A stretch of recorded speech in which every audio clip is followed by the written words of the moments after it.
Genfest baka mo? Ay, napakaganda niyang event na yan. Sana nga kasama ako. Kaso nga, gipit-gipit din. Balita ko, isasama din ako ng mga delegates. Take two! Take two!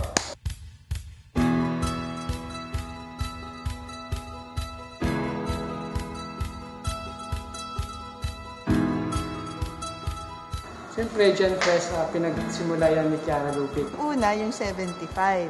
in the Hills of Lupiano. After which there was several other Genfest. 80.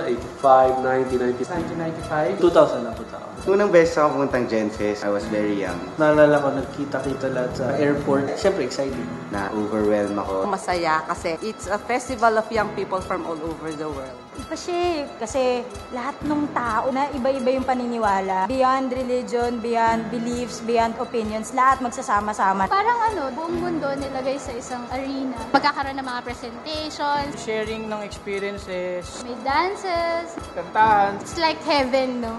On earth. Ang ginagawa doon is to deepen yung connection. Isa kang Gen ng Pilipinas o isang kang Gen ng Brazil. Pagdating mo doon, yung important is yung tinatawag nating Jesus in the midst, no? Pero yun yung connection between us. Na what makes us stronger is yung Jesus in the midst mo doon sa bawat isa na kinikreate mo among the Gen. Napakahalaga niya kasi lahat ng youth nagsasama kasi nag-uusap, may urge na to do something great, something significant. It's gonna be a symbolic event. They're gonna show the world that it's possible to build a united world. We can live for each other in our own work or in our own school, community. Sinong may ayaw magkaroon ng isang mundong nagkakaisa? A united world doesn't mean na parang isang mundo lang, no? Isang uniformity lang. But really, it's about being one, even in diversity. That all men be one, di ba? Doon ko first na-realize na pwede. The prayer of Jesus to His Father, that all men be one, can be a reality. And these young people, parang seed siya ng dream na yon. I believe that a united world is not built just by laws, by governments, being in agreement with other governments. A united world is built by persons